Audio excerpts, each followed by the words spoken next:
너무 급하게 지나가고 싶지가 않아졌습니다. 그래서 오늘 이제 Delusion of False Teachers, 거짓 교사들, 초대교회 안에 들어왔던 그 거짓 교사들의 미혹에 대해서 이것을 파악하고 이기는 방법에 대해 베드로가 얘기해 주는 이 말씀을 우리가 오늘 저녁 함께 나누도록 할게요.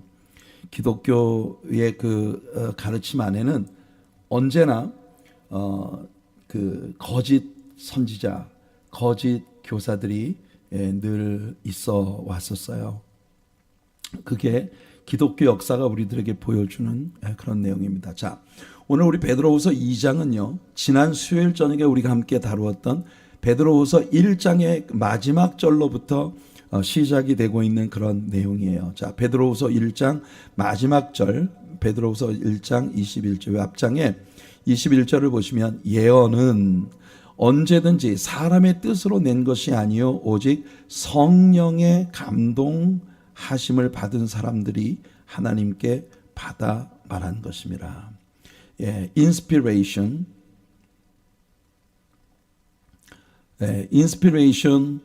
of the Holy Spirit. 이게 하나님의 말씀의 뿌리다. 성령님의 영감을 통해서 모든 하나님의 말씀을 하나님께 직접 받아서 우리들에게 전달해 준 사람들이 있었다. 생각해 보면요, 역사 가운데 우리 하나님은 항상 사람들을 사용하셔서 우리에게 말씀을 해 오셨어요. 그러니까 역사 속에는 있잖아요, 항상 선지자들이 있었습니다. 이 선지자들, prophet, 이 prophet라고 하는 말은요, 이 하나님께서 입안에 넣어주신 말씀을, 하나님께서 입에 넣어주신 말씀을 전파하는 사람이에요. 선포하는 사람이에요. 그래서 이 선지자라고 하는 말은 되게 많은 사람들이 prophet이라고 이야기를 하면은 이 사람들의 기능 가운데 prediction,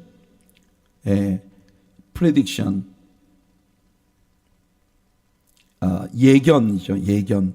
앞으로 되어질 일들을, 아직 일어나지 않은 일들을 미리 얘기하는 그런 예언의 관점에 사람들이 초점을 맞춥니다.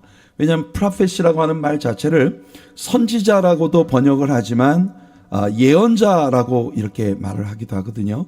그 예언자라고 말하는 것은 뭐냐면 앞으로 되어질 일을 미리 예견하는 그런 그래서 이 사람들을 선견자라고 부르기도 했어요. 선견자라고 하는 게 뭡니까? 먼저 보는 사람이에요. 먼저 보는 사람. 다른 사람이 보기 전에 먼저 보는 사람. 그런 관점에서 이제 이 prophet이라는 말은 대개 사람들이 이 prediction, 예언의 관점에서 바라보는 경향이 많았었습니다만은 사실은 예언자라고 하는 말이 가지고 있는 문자적인 어휘는 하나님이 입에 넣어주시는 말씀을 telling forth, 하나님의 말씀을 telling forth, 앞으로 말씀을 쏟는 사람들, 뱉는 사람들이에요. telling forth.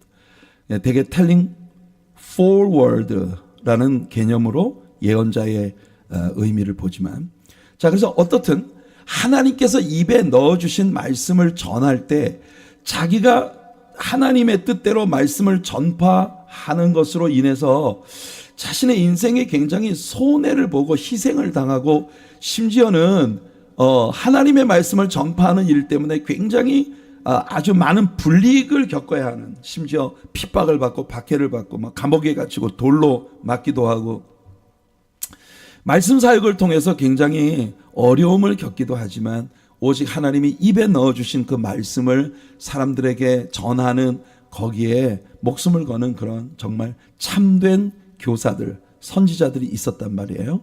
그런데 역사 가운데는 하나님이 사용하시는 참된 선지자도 늘 있었지만 항상 거짓 선지자들이 있어요. 거짓 선지자들, false prophets. 예. 이 거짓 선지자들이 있었어요. 거짓 선지자 혹은 거짓 선지자 혹은 거짓 교사들, teachers, false prophets, false teachers.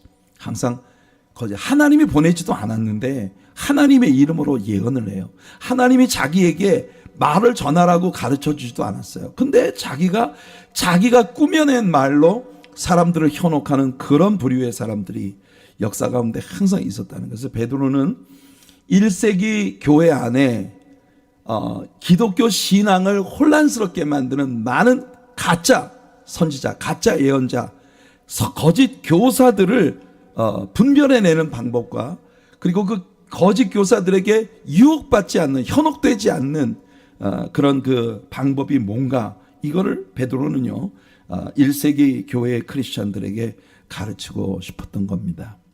그게 오늘 베드로후서 2장에서의 베드로가 하고 싶은 이야기예요.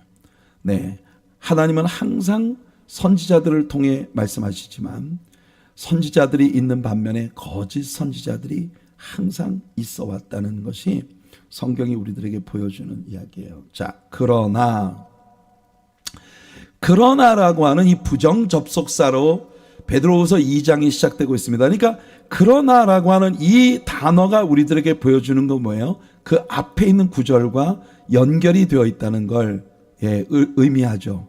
앞에 있는 구절을 뒤집는, 앞에 있는 구절이 있었지만 그러나 그와는 반대의 사람들이 또 있었다. 그 앞에 있는 구절이 아까 우리가 이야기한 예언은 언제든지 사람의 뜻으로 낸 것이 아니고 성령의 감동하심을 받은 사람들이 하나님께 받아 말한 것이다. 그러니까 역사 가운데는 항상 하나님께서 성령의 inspiration of the Holy Spirit, 성령의 영감을 통해서 말하도록 그렇게 감동을 주신 사람들이 있어 왔단 말이에요.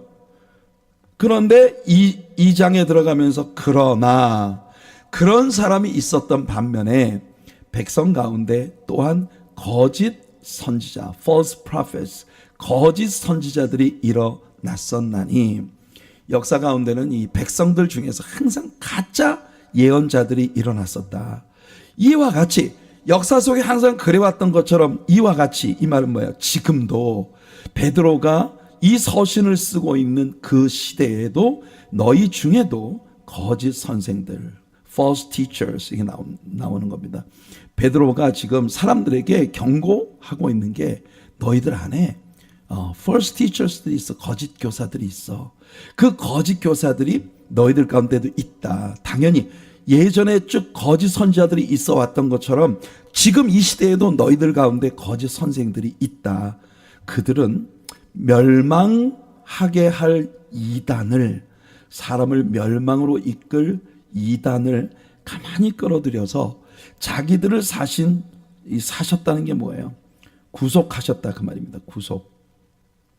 redemption. 이 redemption이라고 하는 말은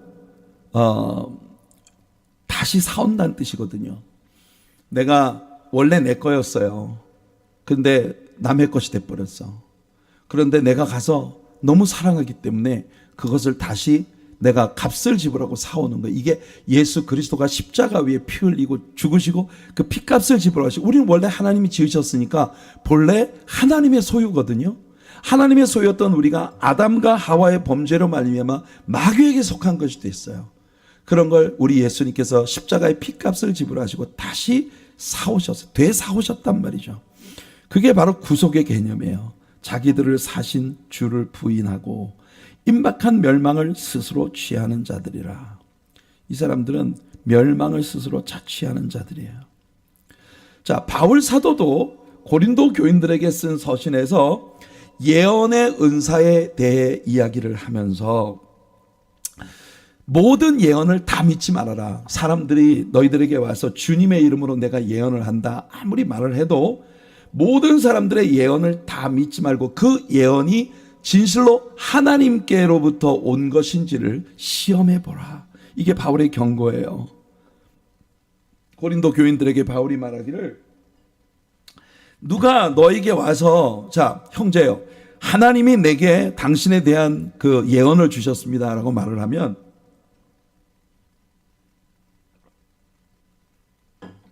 사람들이 바로 귀가 솔깃하죠. 뭐라고 하셨는데요? 알고 싶어요.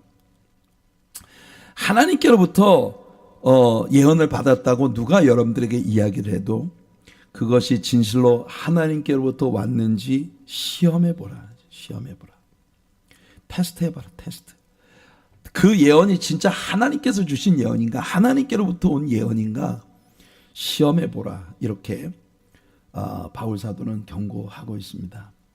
신명기 13장을 보면 하나님께서, 여러분 신명기는요 이스라엘 사람들이 아직 가나안 땅에 들어가기도 전에 모압 평야에 자리를 잡고 있었을 때 하나님께서 모세에게 주신 말씀이에요. 그러니까 모압 평야에 머물러 있는 이스라엘 사람들이 요단강을 건너 약속의 땅으로 들어가게 되면 그 약속의 땅에서 벌어질 일들을 하나님께서 신명기를 통해 미리 그들에게 주셨던 말씀이에요. 근데 그 신명기의 말씀에 신명기 13장 1절로 3절을 보면 벌써 그들이 약속의 땅에 들어갔을 때 그들에게 거짓 예언자들이 false prophets 혹은 false teachers, 가짜 예언자들, 가짜 교사들이 일어나게 될 것이라는 걸 하나님이 예언하시니까 이게 벌써 여러분 출애굽을 해서 아직 가나안 땅에 들어가기도 전부터 벌써 하나님은요 거짓 예언자 혹은 거짓 선지자, 거짓 교사들의 존재를 말씀하고 계신 겁니다. 그러니까 역사 속에서 굉장히 뿌리 깊은 문제예요.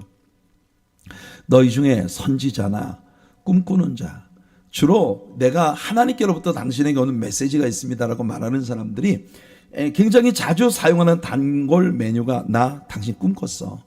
그렇게 얘기를 해요. 그럼 사람들이 누가 꿈꿨다 이야기하면 무슨 꿈 꿨어요? 무슨 꿈 꿨는데 꿈속에 내가 뭐 어떻게 나왔어요? 이런 거 굉장히 궁금하죠. 사람들이 갑자기 쫙 달라붙습니다. 자, 꿈꾸는 자가 일어나서 이적과 기사를, 심지어 이적과 기사, signs and wonders, signs and wonders, 정말 신기한 일, 기사라는 게 뭐예요? 기사, 신기한 일, 이상한 일들을 행하고 이적, 이 sign, 뭔가 굉장히 영적인 어떤 현상이 담길 것 같은 표적을 너에게 보이고 그가 내게 말한 그 이적과 기사가 이루어지고 너희가 알지 못하던 다른 신들을 우리가 따라 섬기자고 말할지라도. 자, 그러니까 이게 무슨 뜻이냐면은 거짓 선지자들이 여러분들에게 올 때는요 여러분들을 하나님이 아닌 다른 것으로 이끌려고 하는 의도를 가지고 온다는 겁니다. 우상들을, 너희가 알지 못한 다른 신, 그러니까 하나님이 아닌 다른 신을 추종하도록 여러분들을 유혹하기 위하여 꿈이라든지 signs and wonders, 기적과 이사, 이런 것들을 가지고 여러분들에게 온단 말이에요. 그렇게 말할지라도 너는 그 선지자나 꿈꾸는 자의 말을 청종하지 말아라. 이는 너희의 하나님 여호와께서 너희가 마음을 다하고 뜻을 다하여 너희의 하나님 여호와를 사랑하는 여부를 알려 하사 너희를 시험하심이니라. 당연히 우리가 이제 이런 말씀을 배울 때마다 우리가 밸런스를 가져야 돼요. 어떤 밸런스를 가져야 되느냐? 우리가 어떤 밸런스를 가져야 하느냐 하면은 여러분, 하나님께서 그러면 거짓 선지자나 꿈을 꾸는 자, 거짓 교사들을 의도적으로 길러서 여러분들을 시험하기 위해 여러분들에게 들여보낸단 말입니까? 그게 아니에요. 이 밸런스가 필요한 게 뭐냐면 이 거짓 예언자, 거짓 교사들, 이 사람들은요 사탄의 종들이에요. 사탄의 사주를 받고 성도들을 미혹하기 위해서 성도들에게 다가온단 말이에요. 그런데 하나님은요, 하나님은 그들이 가짜이고 거짓이라고 하는 걸 아시면서도 그걸 그냥 내버려 두시는 거예요. 허용하신다 그 말이에요. 펄밋을 주시는 겁니다. 왜 그러냐 하면 그 일을 통해서 하나님을 믿는 자녀들이 진짜로 나를 사랑하는 여부를, 너희가 진짜 나를 사랑하는가, 그걸 볼 수 있는 기회이기 때문에. 무슨 말이냐면 기독교 신앙은요 하나님과 더불어 사랑에 빠지는 일이에요. 그런데 거짓 교사들이, 거짓 선지자들이 하나님께로부터 왔다는 거짓 예언들을 가지고 여러분들에게 다가와서 여러분들을 미혹하며, 궁극적으로는 예수를 믿는 사람의 신앙생활이 하나님께 집중돼야 되는데 하나님께 집중되지 않고 사람들에게 집중되게 만들고, 어떤 신기한 이적에 집중되게 만들고, 건강하게 하나님을 사랑하는 그런 신앙에서 벗어나서 하나님이 아닌 다른 것에 매료돼서 살게 만드는 그와 같은 일을 하는 게 거짓 교사는, 너희가 진짜로 나를 사랑하는지 내가 보고 싶어서 그런 사람들이 활동을 하도록 내가 잠시 동안 내가 허락한다 그 말이에요. 제 생각엔 말이에요, 제가 하나님이라면 내게 대해서 잘못 말하는 자들이 있다면, 내가 하나님이라면 나에 대해서 내가 하지도 않은 말을 내 말이라고 가서 사람들한테 얘기를 하고, 그 가짜로 나에 대해서 거짓된 것들을 얘기해서 나를 향한 성도들의 사랑을 다른 곳으로 쏠리게 만드는 그런 일을 하는 자들이 있다면, 제가 하나님이라면요 전 당장 없애버릴 거예요. 제가 하나님이라면, 제가 하나님으로서의 권세가 있다면 저는 저에 대해서 사람들에게 미스컨셉션을, 나에 대해서 잘못된 개념을 사람들에게 얘기하는 사람들이 있어요. 그럼 제가 하나님이라면 절대 그냥 두지 않을 것 같아요. 절대 용서하지 않을 것 같아요. 사람들이 얼마나 악의적인지 아세요? 진짜 악의적이에요. 사람의 마음속에, 내면에 있는 정말 진실한 마음과 그 사랑과 열정을 사람들은 보려 하지 않아요. 모든 걸 자기 방식으로 해석하는 겁니다. 자기 방식으로. 그래서 누군가가 나에 대해서 나와는 전혀 상관이 없는 미스컨셉션, 나와 정말 너무나도 다른 그런 왜곡된 의견을 사람들에게 이야기하고 수군대고 뒤에서 백파이링을 하고 그런다면, 제가 하나님이라면 그냥 두지 않을 것 같아요. 근데 우리 하나님은요 정말 사랑의 하나님이신 게 틀림없어요. 우리 하나님 무서운 인내를 가지신, 우리 하나님 정말 오래 참으시는 하나님이세요. 하나님의 오래 참으심, 이게 전 정말 놀랍습니다. 이런 짓을 하는 사람들을 하나님이 그냥 내버려 두시는 거예요. 내버려 두셔요. 이유는 두 가지예요. 아까 이야기한 것처럼 하나님의 자녀들이 이런, 내가 그렇게 선지자들을 보내 말씀을 가르치는데도 그 말씀에 귀 기울이지 않고 이런 정말 엉터리 같은 말에 귀를 기울이고 나를 버리는 그런 일을 이 사람들이 선택하나 한번 보자. 그게 하나님께서 생각하시는 마음이고, 두 번째는 혹시 합니까? 이 거짓 예언자들이 무시무시한 하나님 앞에서 무서운 줄 모르고 이런 짓을 하다가 어느 때에 이들이 회개하고 하나님께로 돌아오게 될지. 정말 하나님은 오래 참고 기다리시는 분이세요. 예레미야가 이렇게 말합니다. 예레미야 14장 13절에요. 내가 말하되 슬프도소이다. 주 여호와여 보시옵소서. 선지자들이 그들에게 이르기를 너희가 칼을 보지 아니하겠고 기근은 너희에게 이르지 아니할 것이라. 보세요. 하나님은 예레미야를 이스라엘 백성들에게 보내셔서 그 백성들에게 하나님은 예레미야를 통해 뭘 말씀하시느냐 하면은, 깨어라, 회개해라. 지금 하나님께서 저 바벨론을 일으키고 있다. 너 이 유다 나라가 장차 하나님의 무서운 심판을 받게 될 것이다. 그런데 거짓 선지자들이에요. 이게 false prophets, 거짓 선지자들이 일어나서 사람들에게 말합니다. 저 예레미야는 순 거짓말장이야. 응? 하나님은 사랑의 하나님이신데, 하나님이 우리 이스라엘을 얼마나 사랑하시는 분이신데 하나님이 뭐 할례도 받지 않은 이방인들을 들어서 하나님 백성을 치신다고? 그게 말이 돼?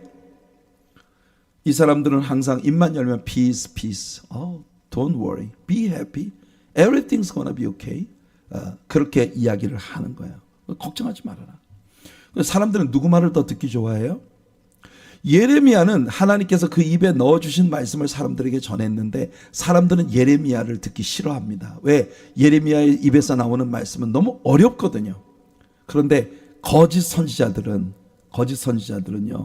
입만 열면 peace, peace.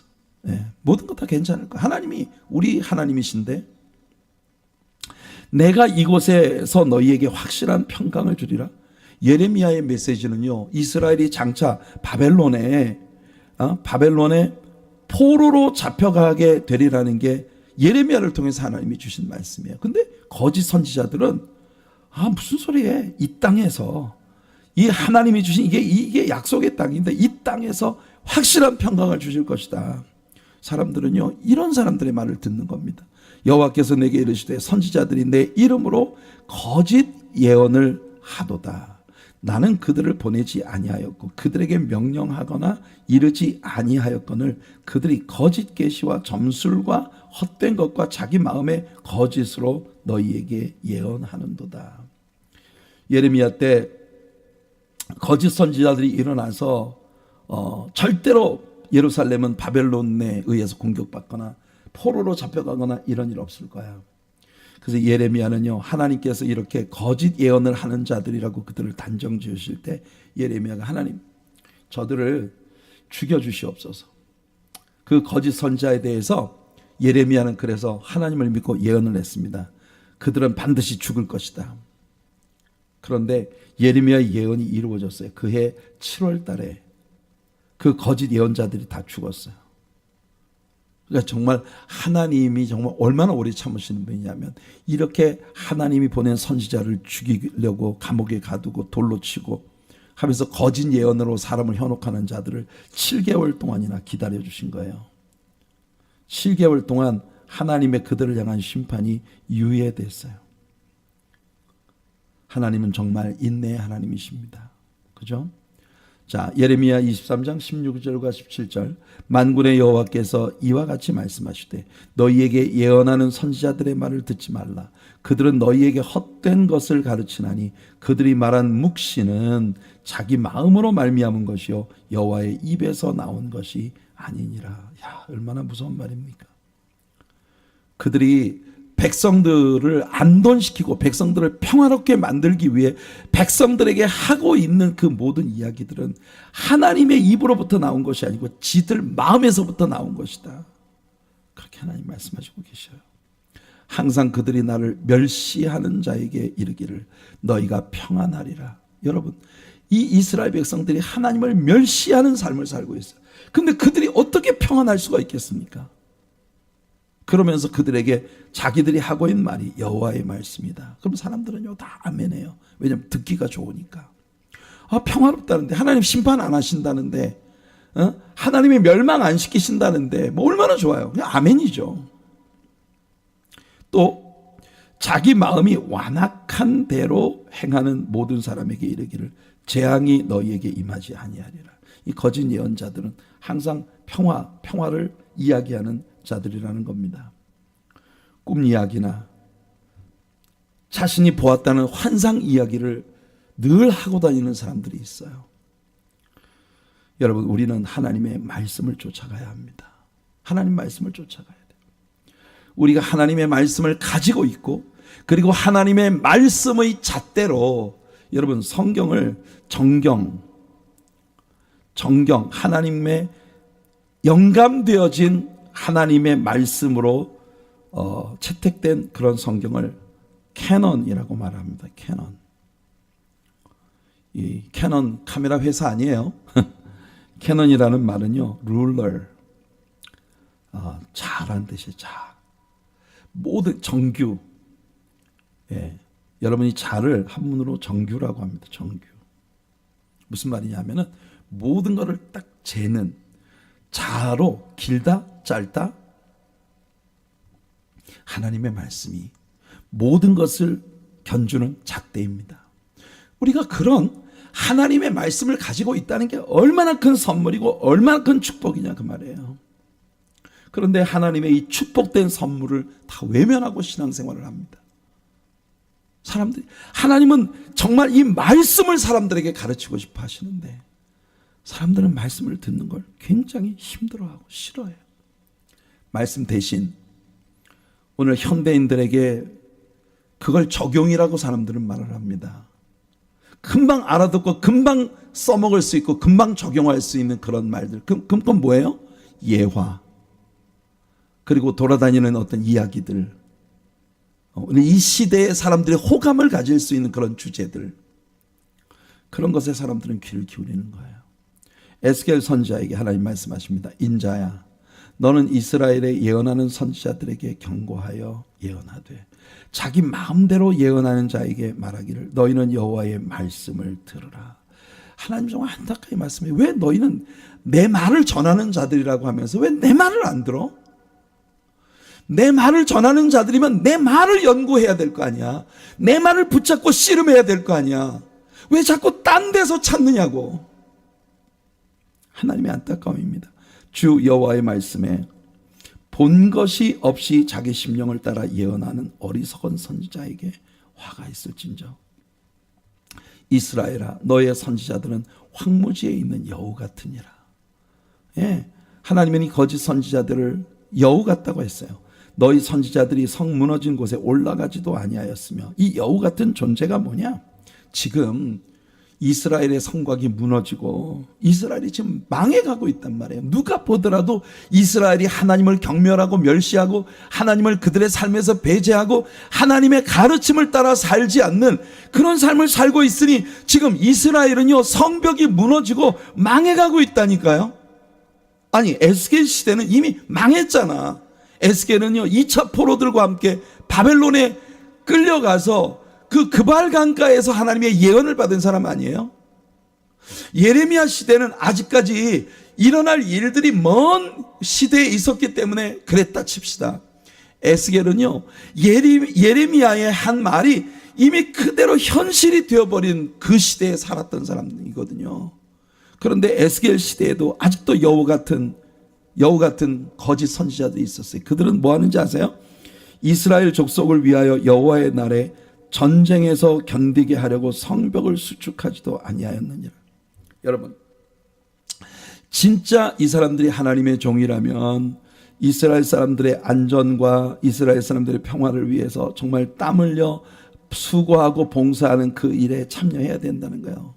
여러분, 입만 살아가지고 입만 가지고 하는 사람들은 여우 같은 사람들.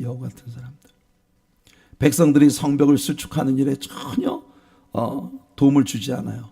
여호와께서 말씀하셨다고 하는 자들이 허탄한 것과 거짓된 점괘를 보며 사람들에게 그 말이 확실히 이루어지기를 바라게 하거니와 사람들로 하여금 자기들이 이야기하는 가짜 예언이 확실히 이루어지기를 기대하게 만드는, 성도님들로 하여금 하나님의 말씀이 성취되기를 기대하게 만들어야 되는데 하나님의 말씀이 성취되기를 기다리는 게 아니라 거짓 예언자들이 한 그런 일들이 이루어질 날을 바라보게 만든다는 거예요.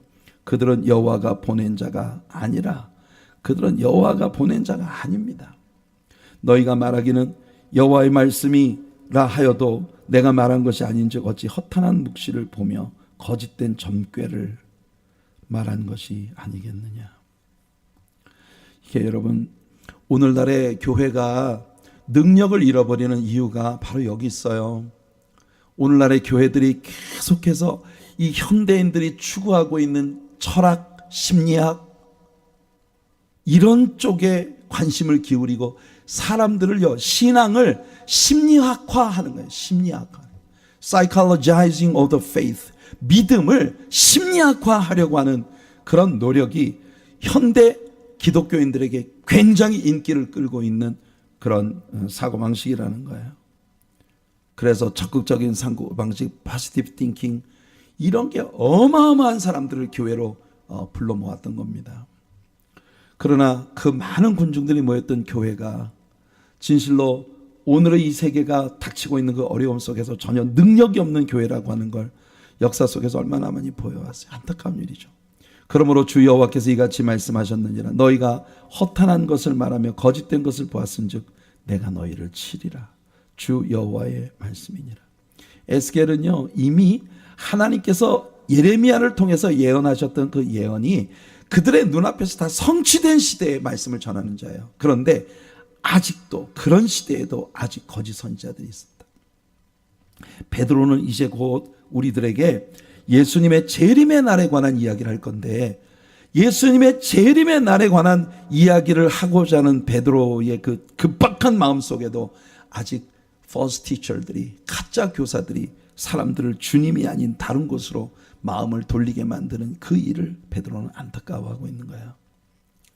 미가 선지자는 말합니다. 그들의 우두머리들은 뇌물을 위하여 재판하며 그들의 제사장은 싹을 위하여 교훈하며. 요즘 우리가 새벽 예배를 통해 싹군 목자에 대해서 계속 이야기하고 있어요. 미가의 집에 개인 제사장으로 하열되어진 이 사람, 자기의 콜링이나 하나님께서 자신에게 주신 기름 부으심, 어노인팅, 콜링 이런 거에 관심 없고, 나에게 이 사람보다 더 돈 많이 주는 사람이 있으면 그 사람한테로 마음이 그냥 쏟아지는 거예요.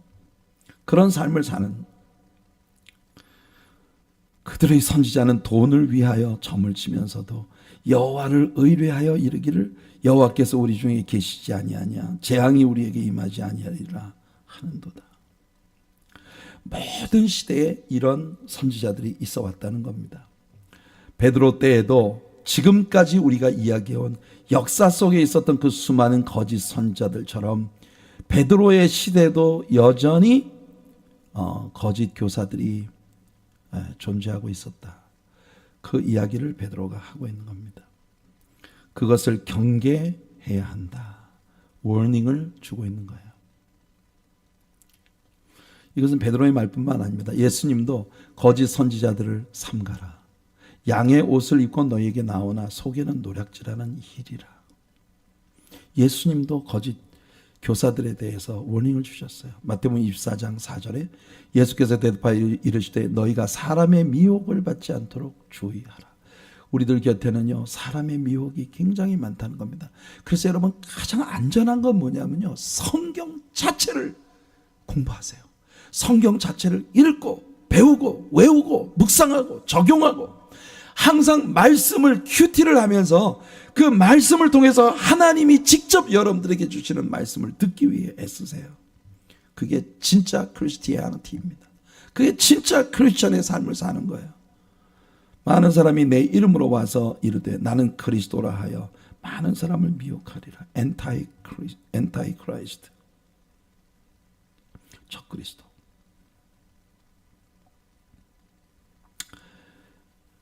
이게 적그리스도예요. 거짓 그리스도들과 거짓 선지자들이나 큰 표적과, 예수님도 말씀하십니다. Signs and wonders. Signs and wonders. 너무나 놀라운 그런 일들을 행할 것이다. 그러니까 여러분, 기독교 역사 가운데 사탄의 영향 아래에서 신자들의 믿음을 말씀이 아닌 어떤 다른 현상이나 전통이나 율법이나 이런 것으로 끌고 가는 자들이 항상 동반되지만, 사탄이 그를 이용하는 그 권세로 이루는 놀라운 기적들이에요. 놀라운 일들을 행해요. Signs and wonders.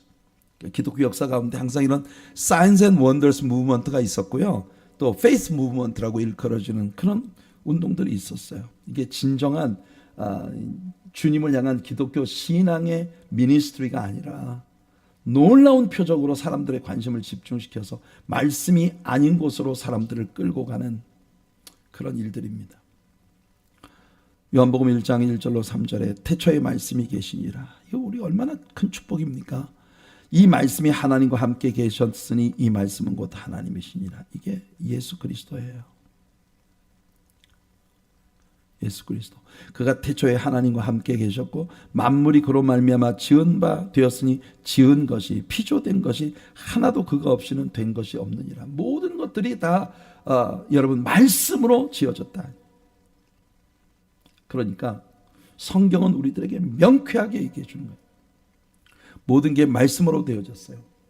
그렇기 때문에 여러분, 성경 말씀은요, 우리가 인생을 살아가는 데 있어서 반드시 인용해야 할 매뉴얼입니다. 매뉴얼. 인간이 건강하려면, 행복하려면, 인간이 진짜 주님에 대해서 확신을 얻으려면 말씀으로 들어가야 돼요. 도마가 의심했어요. 도마는 자기가 의심을 가지고 있다는 걸 정직하게 고백했습니다. 나 믿지 못하겠어.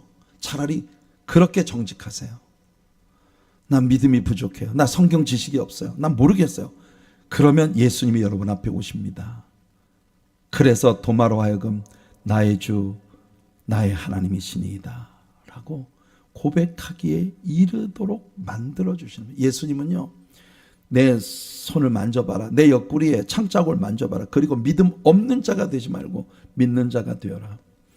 태초에 하나님과 함께 있었고 모든 만물이 그로 말미암으신 말씀이 육신이 되어 우리 가운데 찾아오신 예수 그리스도가 지금도 말씀을 통하여 저와 여러분들에게 끊임없이 놀라운 창조의 역사, 우리를 새로운 피조물이 되게 만든. 그래서 누구든지 그리스도 안에 있으면 새로운 피조물이라. 이전 것은 지나갔으니 보라 새 것이 되었도다. 우리를 온전히 새롭게 만드는 생명의 말씀이신 예수 그리스도, 그분을 우린 잡아야 합니다. 바울도 말했어요. 우리의 시민권은 하늘에 있는지라 거기로부터 구원하는 자 곧 주 예수 그리스도를 기다리노니. 우리는 예수님을 기다리는 자들이에요.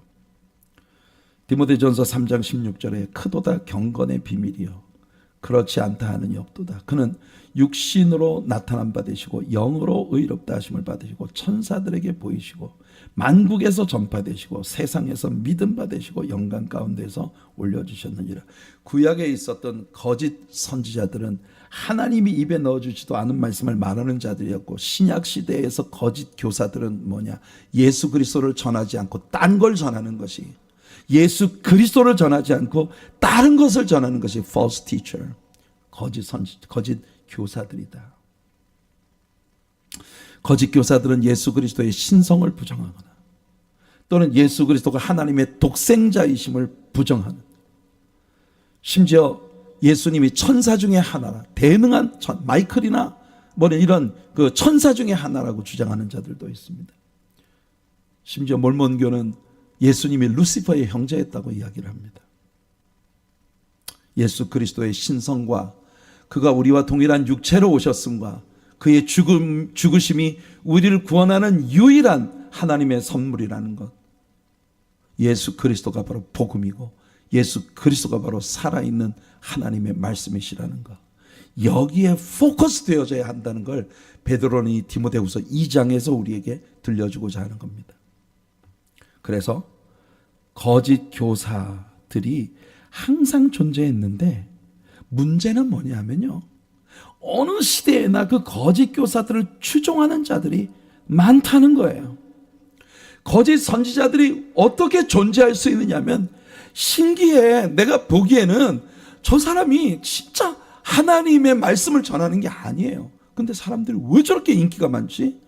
왜 저렇게 저 사람을 추종하는 사람이 많아? 그게 오늘 우리가 살아가고 있는 이 시대의 미스테리입니다. 미스테리. 베드로가 우리에게 지금 얘기하고자 하는 게 바로 그거예요.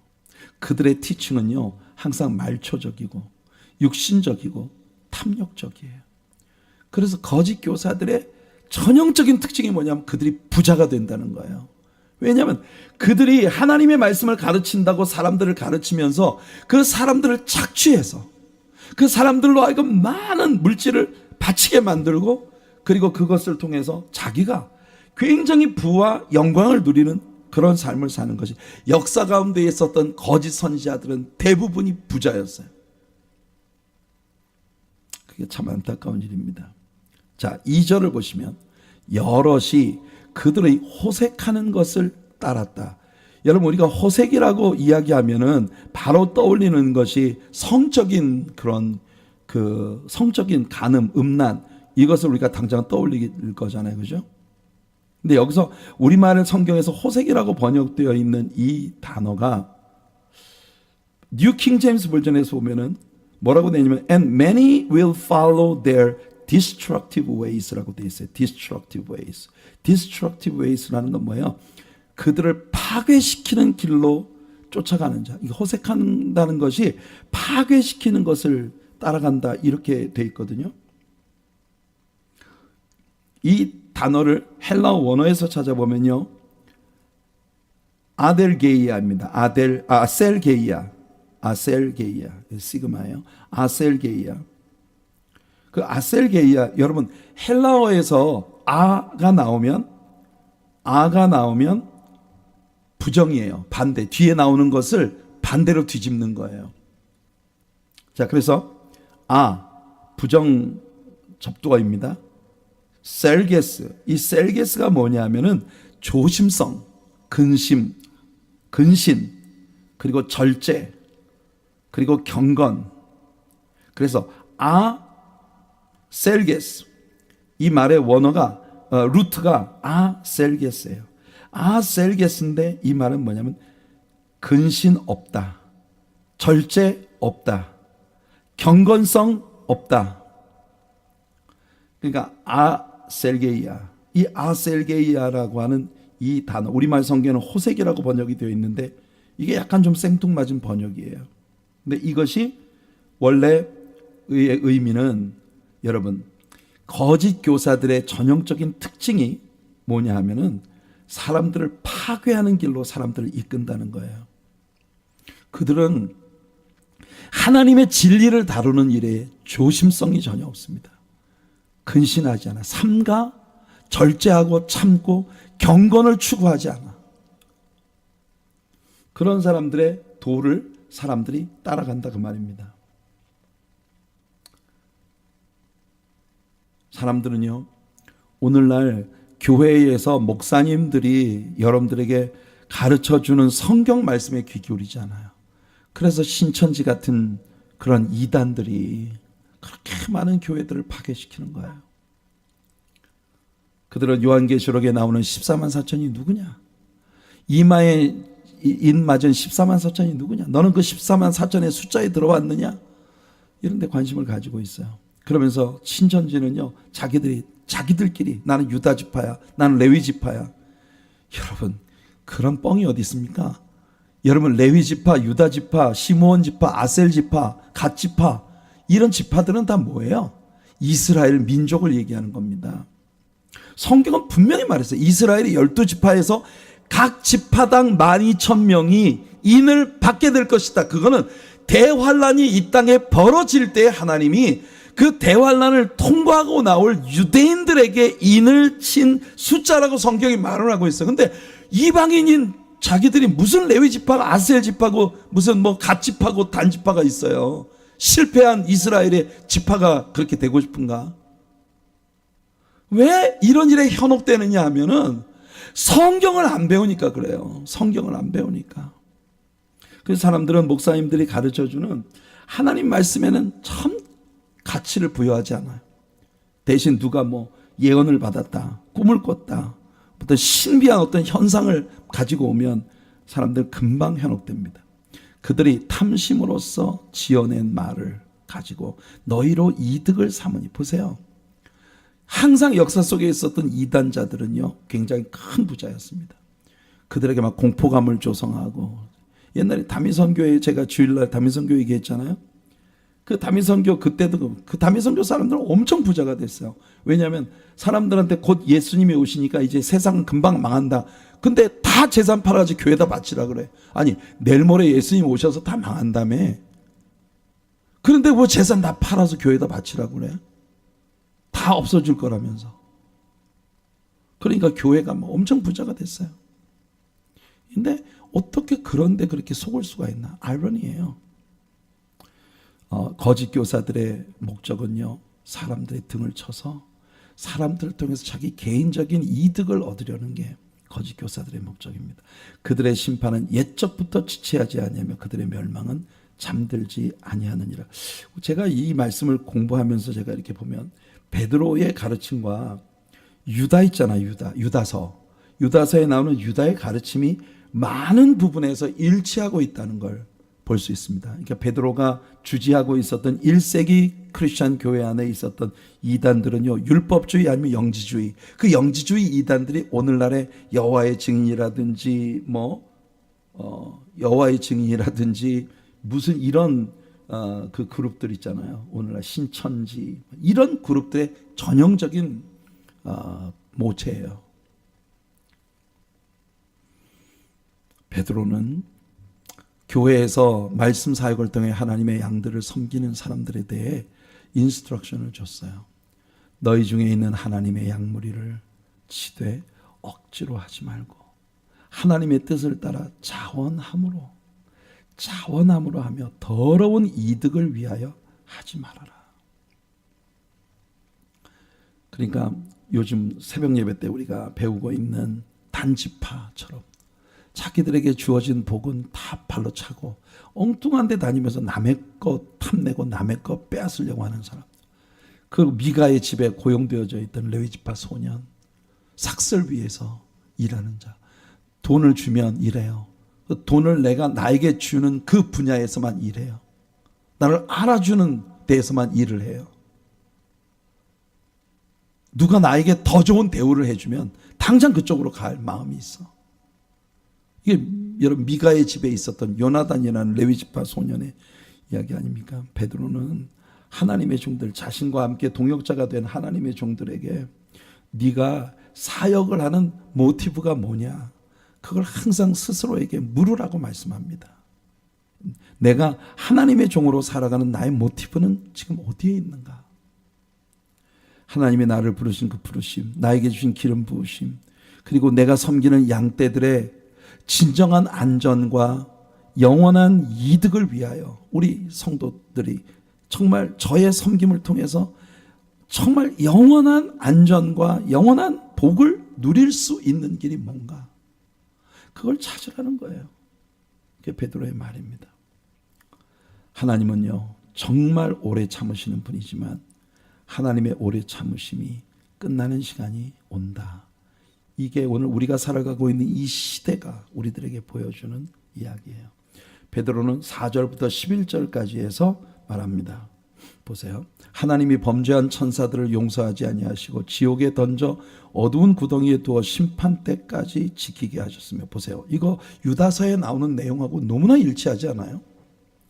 옛 세상을 용서하지 아니하시고 오직 의를 전파하는 노아와 그 7 식구를 보존하시고 경건하지 아니한 자들의 세상에 홍수를 내리셨으며, 하나님은 진짜 자비가 많으시고 인자하시고 오래 참아주시는 하나님이시지만 하나님의 오래 참으심이 죄악이 관영하면 반드시 심판이 온다. 그 노아의 홍수가 우리들에게 보여주는 일이었고요. 그 다음 보세요. 소돔과 고모라 성을 멸망하기로 정하여 죄가 되게 하사 후세에 경건하지 아니할 자들에게 본을 삼으셨으며, 바울이 말한 것처럼 구약에 기록되어진 이 모든 일들은 오늘 이 시대를 살아가는 우리들을 위해 거울로 기록되었다는 겁니다. 무법한 자들의 음란한 행실로 말미암아 고통당하는 의로운 롯을 건지셨으니, 우리가 참 이 롯이라고 하는 사람을 하나님이 의롭다고 여겨주신다는 사실에 우리 참 많이 놀라움을 갖습니다. 그죠? 롯은 진짜 아브라함이 롯에게 기회를 여러 번 줬거든요. 그런데 끝내 롯은 세상의 미혹이 이끄는 곳으로 갔단 말이에요. 그런데도 하나님은 그 롯을, 아브라함을 따라 하나님을 믿었던 자이기 때문에 그를 의롭다고 여겨주시고 계십니다. 의로운 롯, 의인 롯을 건지셨다. 참 하나님은 정말 놀라운 인내와 자비의 하나님이십니다. 여러분들이 예수를 믿었다는 건 너무 중요해요. 그러니 제발 엉뚱한데 딴 데 마음 뺏기지 말고 하나님의 말씀 열심히 공부하고 하나님 사랑하는 데 힘쓰세요. 하나님과 날마다 더 깊은 사랑에 빠져드는데 힘쓰세요. 그게 여러분들의 신앙생활을 위한 제일 큰 표대입니다. 이는 이 의인이, 보세요, 롯을 의인이라고 부르잖아요. 그죠? 그들 중에 거하여 날마다 저 불법한 행실을 보고 들음으로 그 의로운 심령이 상함이라. 참 롯이 이렇게 표현할 수 있는 삶을 살았는지 잘 모르겠어요. 롯은 분명히 애굽에 내려갔다 올라오고 난 다음에 병이 들었어요. 그래서 어디든지 그가 선택할 수 있는 길은 애굽 땅과 같으면서도 하나님의 동산과도 같은 곳. 그래서 소돔을 향해서 텐트를 치고 소돔을 향해 점점 가까이 가다가 마침내 소돔성 안으로 들어갔고, 그리고 그는 마침내 소돔성 사람들과 함께 성문에 앉아 있습니다. 그러니까 안방마님 된 거예요. 그런데 여전히 하나님은 그를 의로운 심령이 그 모든 일들을 보며 상하고 있다고 말씀하십니다. 주께서 경건한 자는 시험에서 건지실 줄 아시고 불의한 자는 형벌 아래 두어 심판날까지 지키시며 특별히 육체를 따라 더러운 정욕 가운데서 행하며 주관하는 일을 멸시하는 자들에게는 형벌할 줄 아시느니라. 이들은 당돌하고 자긍하며 떨지 않고 영광 있는 자들을 비방하거니와 영적인 리더십에 복종하지 않는 사람들, 영적인 리더십을, 하나님이 세우신 리더십을 멸시하는 자들, 이게 주관하는 일을 멸시한다는 게 그래요. 당돌하고 자긍하며 떨지 않고 영광 있는 자들을 비방하거니와 더 큰 힘과 능력을 가진 천사들도 주 앞에서 그들을 거슬러 비방하는 고발을 하지 아니하느니라. 여러분, 이 11절 말씀도 유다서의 말씀을 지금 인용하고 있는 거예요.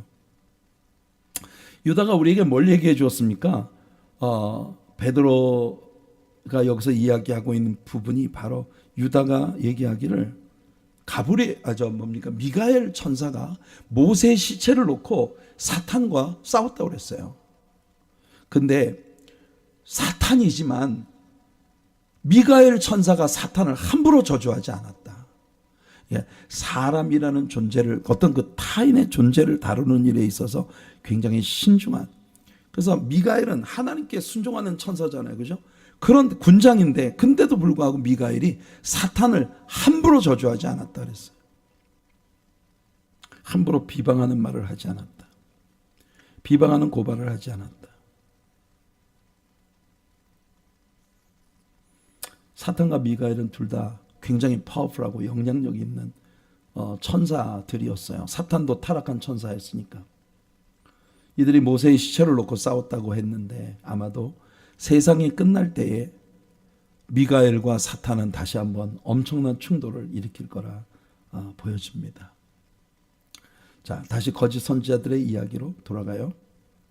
그러나 이 사람들은 본래 잡혀 죽기 위하여 난 이성 없는 짐승 같아서, 이거 유다서를 그대로 가져다가 이야기하는 거예요. 그 알지 못하는 것을 비방하고 그들의 멸망 가운데서 멸망을 당하며, 여러분, 심지어 미가엘도 사탄에 대해서 그렇게까지 비방을 하지 않았단 말이에요.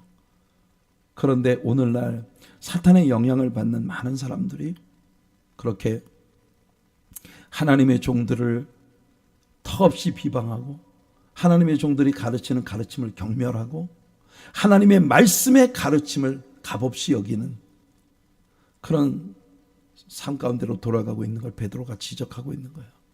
불의의 값으로 불의를 당하며 낮에 즐기고 노는 것을 기쁘게 하는 자들이 점과 흠이라. 여러분, 점과 흠이라는 게 뭐예요? 점은 선천적으로 가지고 나는 흠이고, 흠은 뭐냐면 후천적으로 입혀진 상처거든요. 교회에 스크래치를 만드는 자들, 교회에 스크래칭을 내는 사람들,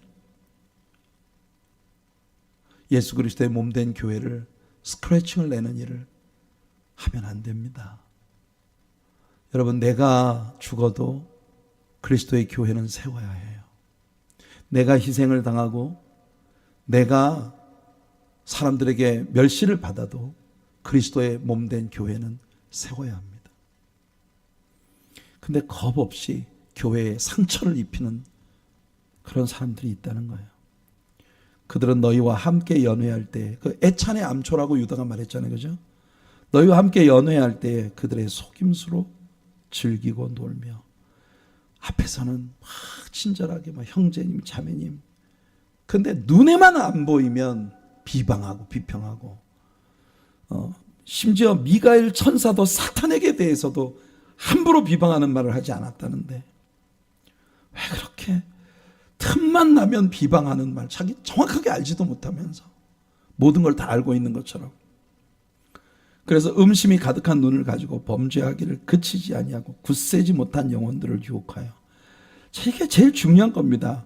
교회 안에 있잖아요. 굳세지 못한 영혼들이 있어요. 그 굳세지 못한 영혼들은 하나님의 말씀에 무지하고, 하나님께 대한, 여러분 기독교 신앙이 뭐라고요? 하나님과 사랑에 빠지는 일이에요. 근데 하나님과 내가 개인적인 깊은 사랑 안에 들어가지를 못하고, 늘 남을 따라다니는 그런 자리에 아직 머물러 있는 사람들. 그런 사람들을 항상 유혹하는 자들이 교회 안에 있다. 이게 교회의 비애입니다. 왜 이렇게 믿음이 연약한 사람들을 함부로 그렇게 유혹을 하고 교회에 대해서 건강한 시각을 갖지 못하도록 만들고, 이런 사람들은요 탐욕에 연단된 마음이라 했어요. 이 탐욕에 연단된 마음이라는 말이 헬라어 성경에서 보니까 굉장히 재미있는 말들이에요. 카디언 이게 heart, 마음입니다. 마음 혹은 심장. 여러분 왜 카디오가 뭐예요? 심장이잖아요, 그죠? 카디올로지, 이게 심장 내과입니다. 그리고 이게 재미있어요. 게굼나스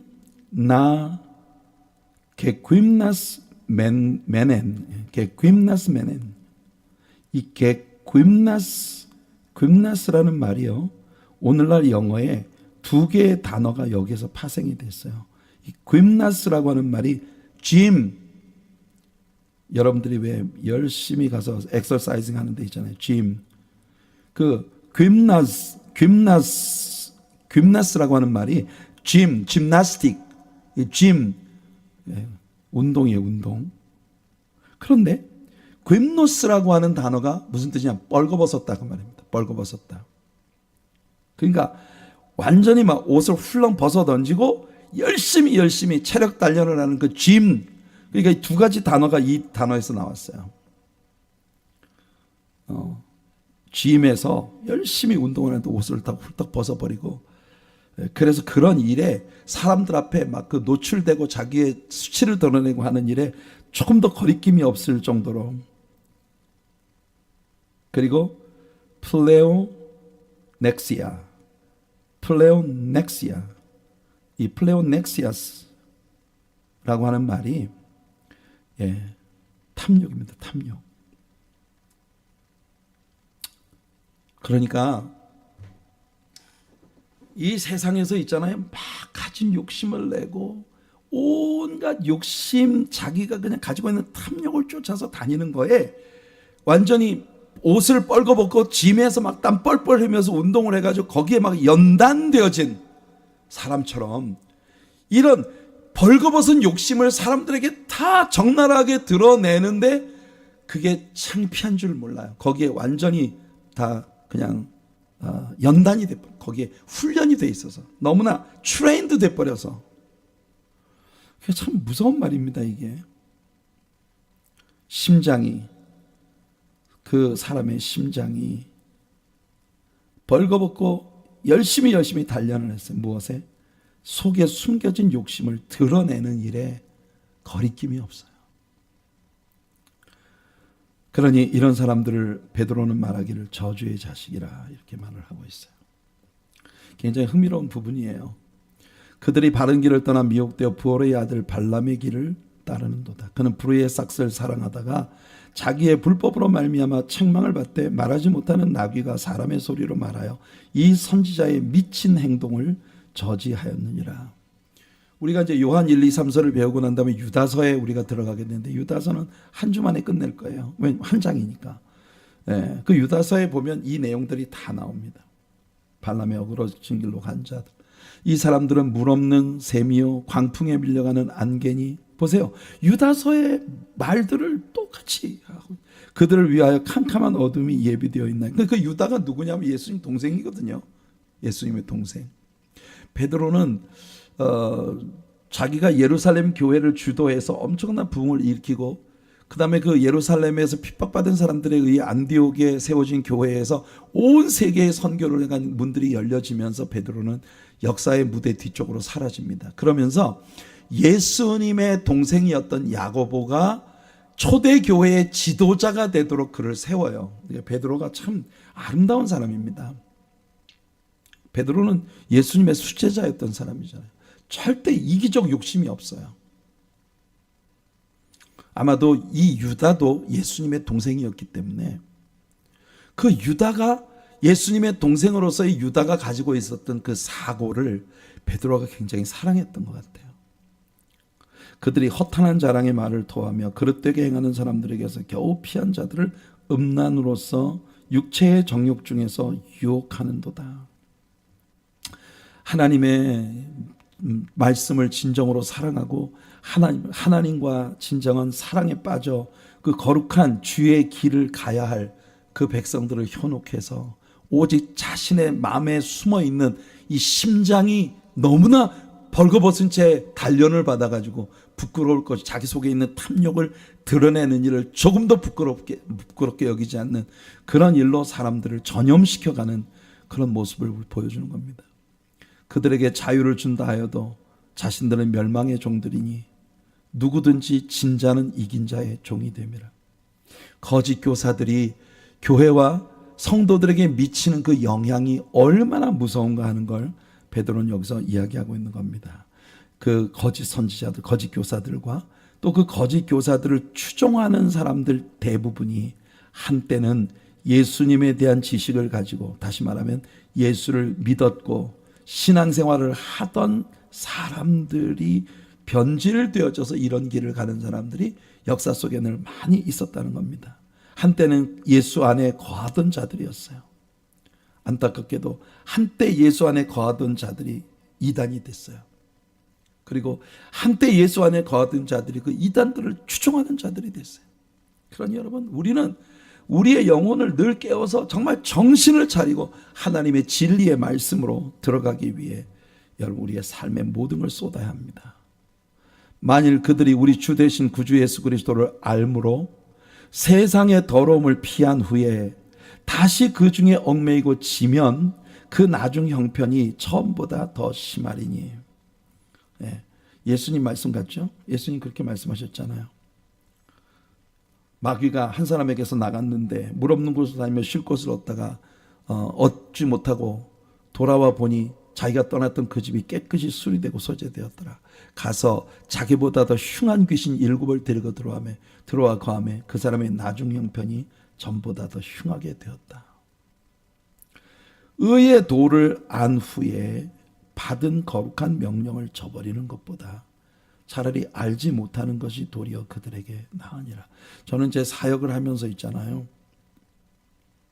잘못 길들여진 것이, 잘못 교육된 것이 아예 아무것도 모르는 영혼보다 정말 하나님의 은혜 가운데 들어가기가 심히 어렵다는 걸 늘 봐요.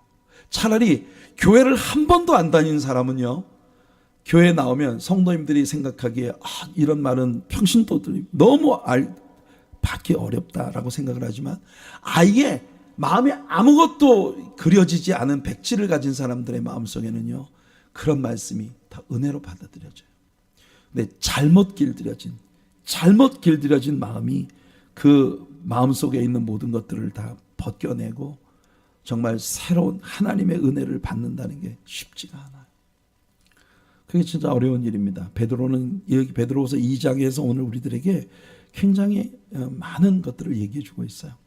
참된 속담에 이르기를 개가 그 토하였던 것에 돌아가고 돼지가 씻었다가 더러운 구덩이에 도로 누웠다 하는 말이 그들에게 응하였도다. 가슴 아픈 일이죠. 이건 다 본성의 문제입니다. 본성. 개를 아무리 목욕을 시켜놔도 개는 개의 본성 속에 있는 거예요. 돼지를 아무리 깨끗하게 목욕시켜놓고 막 향수 뿌려주고 막 리본 달아주고 그런다고 해서 돼지가 여러분들 이불로 푹 덮어놓으면 거기에 그냥 얌전하게 있겠어요? 언제 기회 봐가지고 하면서 돼지울간으로 가. 거기 돼지 막 온갖 똥이 있고 막 거기 시궁창 거기에 뒹구는 게 돼지한테는 편해. 여러분들의 본성은 하나님께서 여러분들을 아름답게 지으신 주님의 작품들입니다.